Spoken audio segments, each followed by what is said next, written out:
Nero committed suicide the year 68. He was afraid his own Praetorian Guard would do him in.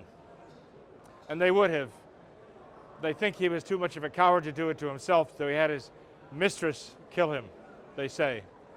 Anyway, after his death, Rome was in danger of descending into civil war. The Praetorian Guard, the secret service of the time, actually sent soldiers to Jerusalem, asking the general who was besieging the city of Jerusalem to come back to Rome to take control of the city as the new emperor. The Praetorian Guard actually had that power. So they went to Jerusalem, convinced Vespasian to come back from the siege of Rome and leave the siege of Jerusalem, and leave the siege of Jerusalem to his son Titus to continue and to execute. Vespasian came back, pacified the city, was acclaimed the emperor. He was a soldier's soldier. He was a law and order man. He was the exact opposite of Nero. He believed in discipline, self-discipline. He thought Nero was poison for the empire. He was determined to purge Nero's influence from the empire.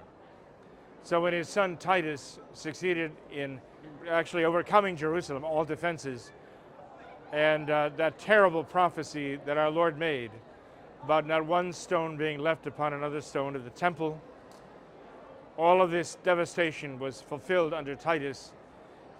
1 million Jews died, according to Flavian Josephus, died in that siege, mostly of starvation. And Titus brought back close to 100,000 Jewish slaves. That's commemorated in the triumphal arch at the end of the forum, which we'll see tomorrow. But those slaves were put to work building this. They built this. They had to build this monument. It's actually a temple of death. It was created for blood. Vespasian determined that the Romans needed to be toughened up. Enough of this effeminate life of Nero. The Romans need their old military discipline, and he was going to give it to them by what they witnessed here. In the gladiatorial contests, in the fights against the wild beasts, blood. Blood was to become their diet. Vespasian knew how to toughen them up, and this is what he did. So the actual building took place in the year 72 to 80 AD. And in the year 80, Vespasian had died. His son Titus had taken over as emperor. And for 100 days, they had games going here in this amphitheater. There were 5,000 animals who died. Thousands of gladiators died here in the course of those 100 days. And that was just the beginning, okay? Now, it's called an amphitheater. This is actually not called the Colosseum. The Colosseum name stuck to it because Nero had set up a 100-foot tall statue of himself. Right here, the base of that statue is somewhere left around here. I'm not sure what direction from here now. But that 100-foot tall Colossus, it was called Colossus, that statue of Nero. After Vespasian took over, he had the head knocked off and replaced and made it the sun god. And after that, emperor after emperor would claim that statue for himself. So the statue of the Colossus remained in place for a long time, literally maybe 200 years after this, after the death of Nero. But in any case, the Colosseum was named after the statue rather than the other way around. The Colosseum was actually known as the Flavian amphitheater because Vespasian, his son Titus, his younger son Domitian, belonged to the Flavian family. It's like that was their family name. So a theater in those days was a half round. And you take two theaters and you put them together, it becomes an amphitheater. Two theaters put together. That's what an amphitheater is, really. It's enclosed like this. Monumental work. It's not a circle, it is an ellipse, measuring from outside edge to outside edge, the long way, 607 feet. about the same length as from the front door of St. Peter to the end of St. Peter's Basilica. And the width is somewhat less, 512 feet. Now the arena itself, that is the area where the sand was. That's what arena means in Latin, sand, because they use the sand to soak out the blood, okay? And the sand area of the arena where the actual contest took place was about 250 feet by about 150. It's like 253 by 153 feet. And then you subtract that out, you realize that the walls that go around with all the seats and everywhere are about 175 feet all the way around, circling this arena of 253 feet by 153 feet. But that's only what was visible. It's what was underground that was so important because, as I mentioned, Vespasian wanted to erase Nero. And this is one of the things he tried to use to erase Nero, because this area was a swamp. When Nero took over, this area was swampland. And north of here was the old city of Rome, full of shacks, tenements. The emperors from Augustus had built their palaces on the Palatine Hill, the top of the hill. Nero said that was not good enough for him. He wanted to clear out the very center of Rome, and he chose to burn them out. And then he would blame the fire on the Christians. He didn't necessarily start by saying, I'm going to burn them out and blame the fire on the Christians.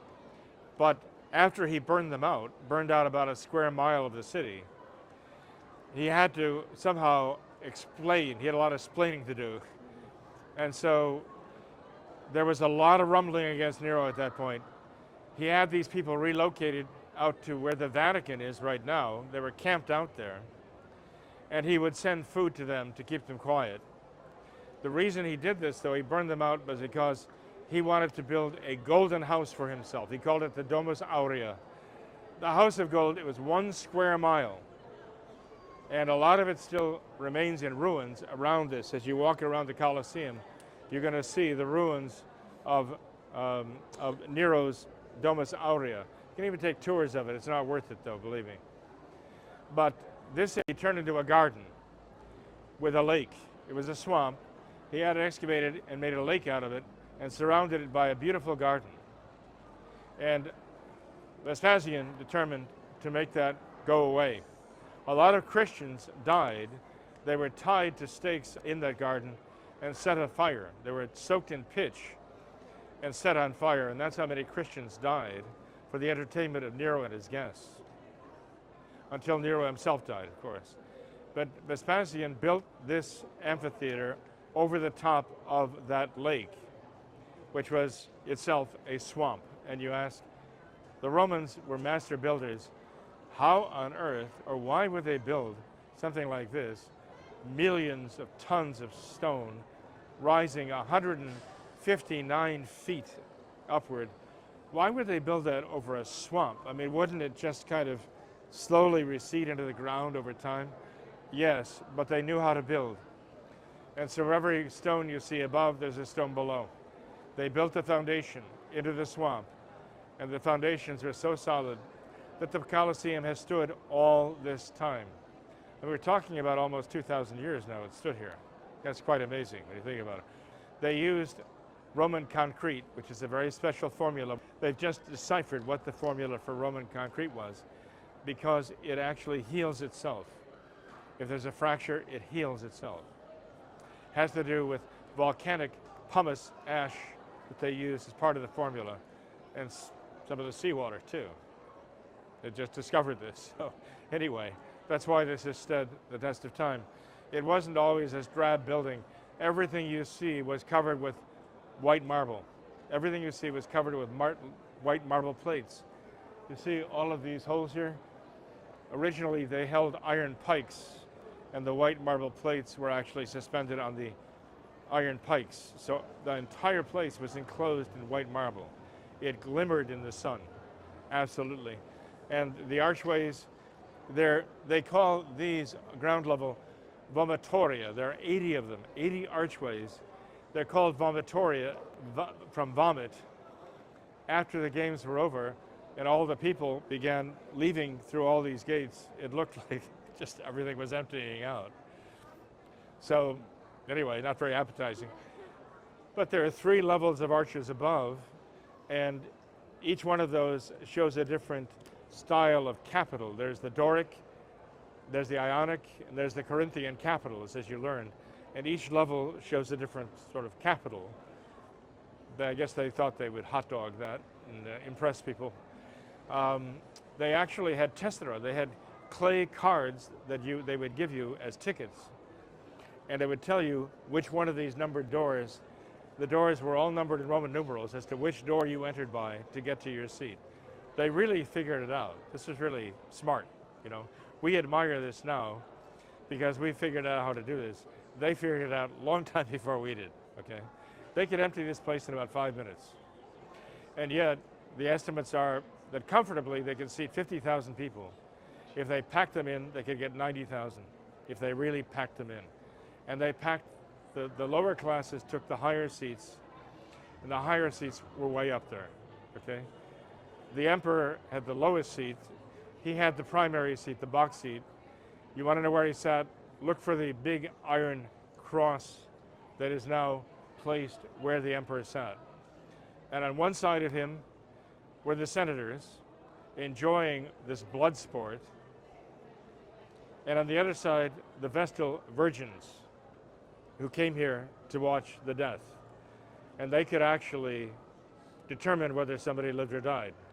The Vestal virgins were considered to have such a status that if they came to a crossroads between a senator and his carriage and a Vestal virgin and her carriage, she had the right of way. The senator had to yield to her.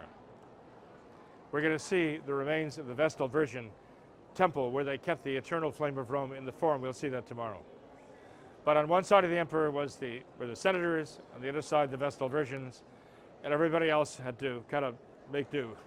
The nobility and aristocracy had the lower, and the poor people took the upper levels here.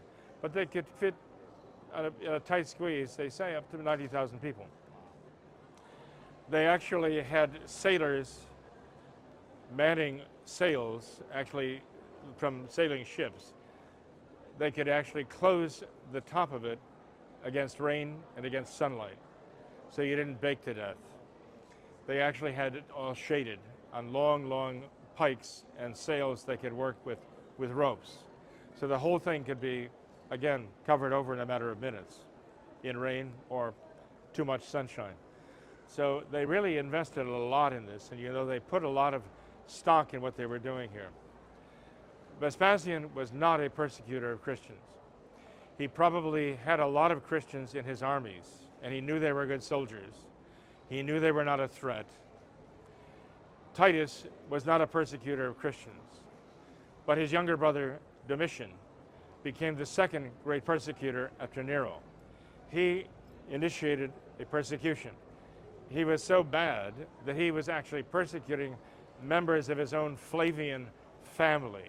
And when we go to the catacombs of St. Domitilla, we'll realize she was a cousin or a niece of Domitian, whose servants were put to death for their faith, and she was sent into exile where she died. But her estates now are the catacombs that we're going to visit. Nobody was really safe from Domitian. Okay? After Domitian came Trajan. He was the third. Think of tragic. He was the third great persecutor, and he was very vicious. But anyway, I just wanted to give you a little bit of background here so you can walk around and actually look at the place, okay? When you go there, you're going to realize the floor is not there. Part of the floor they reconstituted, so you saw where the wooden floor was, where the sand was poured over it. But most of the Colosseum have been stripped of its flooring, so you can see down into the passageways down below. That's where the lions, and that's where all the slaves worked down there. They had elevators, they had real elevators, right? You saw that. And they had cages for the lions and the tigers and the bears, oh my, that they would release. They had trap doors that they could choreograph. They actually put a lot of stock in this. They actually choreographed how this would play out. When these would open, the lion would find himself coming out of his cage, and he stepped out into the arena, and he was probably very disoriented and very upset. And he would have seen these Christians huddled together in the middle of this arena and realized that they were fair game. He was hungry. He had been starved for a couple of days. They didn't take any chances. Even at then, the lions often would not touch the Christians, but at times they would, God knows. And many died here. Now, if you took a regular tour, every one of these tour guides here will tell you that no Christians died here. Every one of them, I guarantee you, will tell you no Christians died here. They might say, well, some died in the theater Marcellus, south of here. Some might have died here or there, but no Christians died in the Colosseum. They'll tell you that. When you press them, they'll tell you, well, we have to say that as archaeologists. They'll tell you historically there is evidence because historians use documents, and there's plenty of documentation. But they say archaeologists don't have like an earring from a Christian saying, I was a Christian, I died in the Colosseum. They don't have that, okay? Archaeological evidence to prove it to them that Christians died. But I know Mr. Melitik and a number of other valiant Christian souls have locked swords with these people. And they've gotten them to back off. In fact, I just asked them, one lady, she said, no Christians died here. I said, well, how can you say that? She said, well, we don't have the archaeological evidence. I said, but you can't, based on the lack of evidence, say that no Christians died here. You have no evidence that they didn't die here. But in any case, I said, look, we know that there was an entrance out of the Colosseum arena level, an entrance for gladiators, right? Right.